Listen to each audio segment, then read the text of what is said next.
Hello बच्चों, आज मैं आपसे डिस्कस करूंगा एक्सरसाइज 2.4।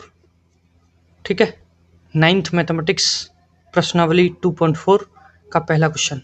ठीक है, और आप देखें, कह रहा है बताइए कि निम्नलिखित बहुपदों में से किस बहुपद का एक गुणनखंड x+1 है। ठीक है, इनमें से ये बहुपद दे रखे हैं मुझे, तो क्वेश्चन नंबर फर्स्ट है, सेकंड है, थर्ड है, फोर्थ है। बारी बारी से मैं इनको बता रहा हूँ। ठीक है, तो मुझे ये बताना है बच्चों, मेरी बात को आप समझें कि x+1 पहले का पहला, तो मुझे दे रखा है, मैं अपनी तरफ से ही इसको क्या मान लूंगा, px मान लूंगा कि x³ plus x² plus x+1, ये जो है x³ plus x² plus x+1 qx is equals to क्या है बच्चों, x+1। तो ये कह रहा है कि x+1 इसका गुणनखंड है कि नहीं है। तो इसमें बच्चों हम प्रयोग करते हैं फैक्टर थ्योरम, गुणनखंड प्रमेय क्या कहती है बच्चों, ये शेषफल प्रमेय से ही बनाई गई। तो हम क्या करेंगे, x+1 इज इक्वस टू पहले क्या रखेंगे, 0 रखेंगे, तो x इज इक्वस टू हमें मिलेगा -1। ठीक, तो x इज इक्वस टू -1 हम यहाँ रखेंगे, -1 और -1 का क्यूब प्लस -1 का स्क्वायर और प्लस x की जगह हम क्या रखेंगे, -1 + 1। मैंने आपको क्या बताया, कभी नेगेटिव की पावर ऑड नंबर है तो नेगेटिव जिंदा रहेगा, माइनस जिंदा रहेगा। 1 का क्यूब क्या होता है, 1। माइनस की पावर कभी इवन नंबर है या सम संख्या है, 2 4 6, तो माइनस अब नहीं रहेगा, खत्म हो जाएगा। 1 का केवल आपको स्क्वायर करना है, 1। और plus into minus, plus into minus, minus 1 + 1, -1 + 1 -1 + 1 is equals to क्या मिल गया तुम्हें, 0। p-1 क्या मिल गया आपको, 0। तो बच्चों रिमाइंडर थ्योरम ये कहती थी कि भैया x+1 से अगर इसमें डिवाइड करेंगे और ये हमारा प्रोसीजर फॉलो करेंगे तो आपको p-1 की वैल्यू अगर 0 मिल रही है या जो भी कुछ मिल रही है वो क्या है, वो रिमाइंडर है। x+1 से इसमें भाग देने पर जो शेषफल आएगा वो ये आएगा। ऐसा कौन कहती थी बच्चों, शेषफल प्रमेय कहती थी। तो गुणनखंड प्रमेय क्या कह रही है, बस गुणनखंड प्रमेय ने ये कह दिया कि अगर आप इससे इसमें डिवाइड कर रहे हो, x+1 से इसमें डिवाइड कर रहे हो, तो x इज इक्वस टू -1 रखने पर अगर 0 आ रहा है तो x+1 इसका एक गुणनखंड है। तो कोई नई बात नहीं कही गुणनखंड प्रमेय ने, वो ये रिमाइंडर ही तो है रिमाइंडर थ्योरम के अकॉर्डिंग। और रिमाइंडर अगर 0 आ रहा है तो x+1 तो होगा ही होगा इसका फैक्टर, इसमें कौन सी नई बात है। ठीक है ना, ठीक है बच्चों, तो यही वाली बात है।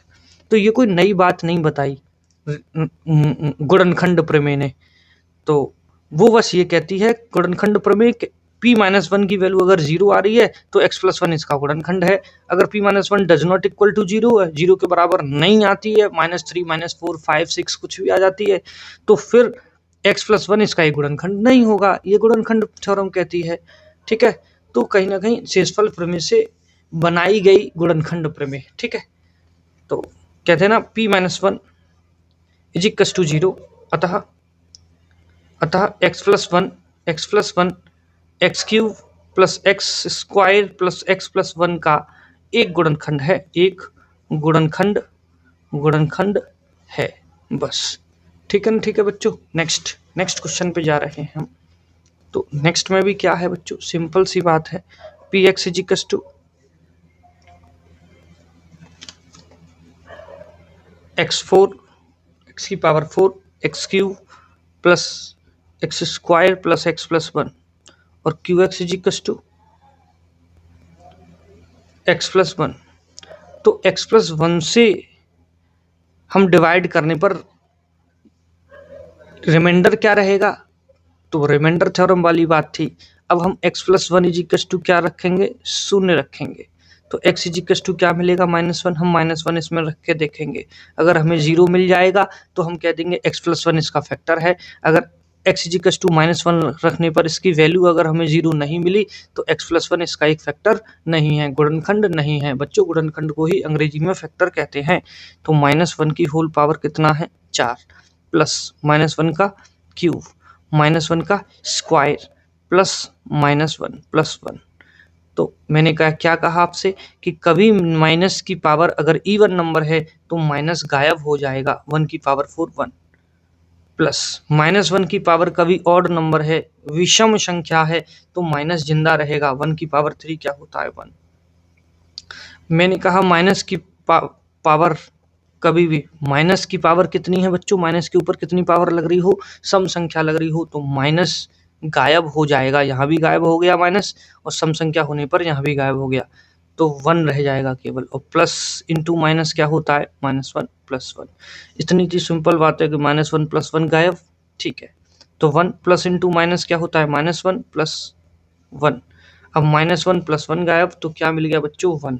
तो तुम्हें क्या मिला p-1 की वैल्यू 1, तो तुम कहोगे p-1 does not equal to 0। p-1 क्या नहीं आया, क्या p-1 0 के बराबर है क्या, नहीं है। कह देंगे p-1 does not equal to 0, 0 के बराबर नहीं है। इसीलिए कह देना कि x+1 x4 plus x³ plus x² plus x+1 का एक गुणनखंड नहीं है, गुणनखंड नहीं है, नहीं है, ठीक है ना, ठीक है। बस क्वेश्चन कंप्लीट। तो नेक्स्ट क्वेश्चन पे जा रहे हैं हम। नेक्स्ट क्वेश्चन क्या है बच्चों, समझें आप। नेक्स्ट कह रहा है कि क्वेश्चन नंबर 3 कि px इजिकल्स टू x की power 4 plus 3x cube plus 3x square plus x+1 और डिवाइड किससे करना है, qx इजिकल्स टू वही x+1 से। तो कैसे करेंगे बच्चों, x+1 इजिकल्स टू क्या ले लेंगे 0, एक लाइन यही कर देंगे। तो x इजिकल्स टू क्या मिल गया -1। तो p x की जगह क्या रखेंगे बच्चों -1 की होल पावर 4 प्लस 3 -1 की होल पावर 3 प्लस 3 -1 का बच्चों स्क्वायर और प्लस x की जगह -1 और प्लस बच्चों ये क्या लिख रहा है 1, ये वाला 1 ये है। तो p-1 मैंने क्या कहा बच्चों आपसे, नेगेटिव की पावर अगर सम संख्या है तो नेगेटिव गायब हो जाएगा, ठीक। नेगेटिव की पावर विषम संख्या है तो नेगेटिव गायब हो जाएगा, 1 की पावर 3 1 ही रहेगा। नेगेटिव की पावर विषम संख्या है तो नेगेटिव गायब नहीं होगा बच्चों, सॉरी, ठीक है। 1 की पावर अगर 3 है तो 1 ही रहेगा, 1 की पावर 3 कुछ भी हो 1 की पावर बच्चों 1 ही रहता है, ठीक है। प्लस 3 -1 का स्क्वायर है बच्चों, -1 माइनस की पावर कभी भी बच्चों सम संख्या है तो माइनस गायब हो जाएगा। जैसे सम संख्या होने पर माइनस की पावर सम संख्या होने पर यहाँ भी माइनस गायब हो गया और सम संख्या होने पर यहाँ भी माइनस गायब हो जाएगा। तो क्या रह जाएगा केवल 1 और प्लस इंटू माइनस -1 और प्लस 1, ये वाला +1 ये, ठीक है। तो आगे बात बढ़ा रहे हैं हम, ठीक है। तो आप यहाँ देखें तो p-1 equals to 1 plus into minus 3 एकम 3 प्लस 3 एकम 3 -1 प्लस 1 ज्यों कहते हो बच्चों, ध्यान से देखें। -3 प्लस 3 गायब, -1 प्लस 1 गायब, ये क्या रह गया 1।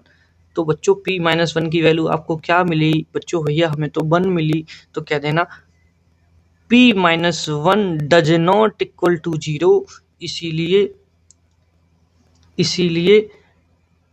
इसीलिए x+1 is not the factor of given polynomial x+1 x की power 4 plus 3x square plus x+1 का एक गुणनखंड नहीं है, गुणनखंड नहीं है, नहीं है, ठीक है ना, ठीक है बच्चों, ये आप लिख लेंगे, ठीक है। तो अब हम नेक्स्ट क्वेश्चन पर जा रहे हैं बच्चों, क्वेश्चन नंबर 3। अगर ये 0 आ जाता तो लिखते x+1 इसका एक गुणनखंड है। फिलहाल लिखा है नहीं है, क्योंकि ये वैल्यू 0 नहीं आई। तो ये वाली बात आपको बच्चों समझनी है। ठीक, नेक्स्ट पर जा रहे हैं हम क्वेश्चन पर। तो बच्चों क्वेश्चन नंबर 4 दे रखा है, P X is equals to X cube minus X square minus 2 plus root 2 X plus root 2। तो क्यू एक्स क्या दे रखा है, वही एक्स प्लस 1। ये क्वेश्चन नंबर पहले का चौथा है, पहले का चौथा। तो अब हम क्या करेंगे, x plus 1 is equals to 0 लेंगे।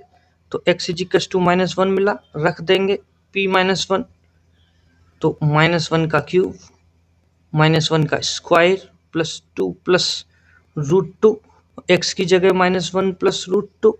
ठीक है, मैंने क्या कहा बच्चों आपसे कि माइनस की पावर अगर ऑड नंबर है तो माइनस जिंदा रहेगा, माइनस की पावर ऑड नंबर है तो माइनस जिंदा रहेगा, 1 की पावर 3 1 रहेगा। और मैंने क्या बताया बच्चों आपको, ये थोड़ा ऊपर लगे, माइनस का अगर माइनस की पावर इवन नंबर है तो माइनस गायब हो जाएगा, 1 का स्क्वायर 1।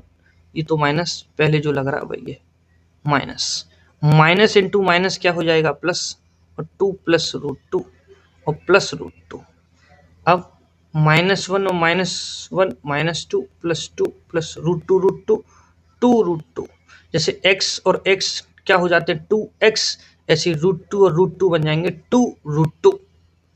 इन्हें किन की तरह ट्रीट करो बच्चों आप, x प्लस एक्स की तरह। तो क्या लिखते हो, 2x लिखते हो x प्लस एक्स को। ऐसे रूट 2 प्लस रूट 2 को क्या लिखोगे, 2, और जो भी लिख रहा है रूट 2। तो 2 रूट 2 -2 प्लस 2, तो ये 2 रूट 2। किसकी वैल्यू, p -1 की वैल्यू। तो आप कह देना p -1 does not equal to 0। इसीलिए x प्लस 1 दिए गए बहुपद का, ऐसे भी लिख सकते हो, दिए गए बहुपद का एक गुणनखंड नहीं है, गुणनखंड नहीं है। ठीक है, इस तरीका से आप बच्चों लिख लेंगे।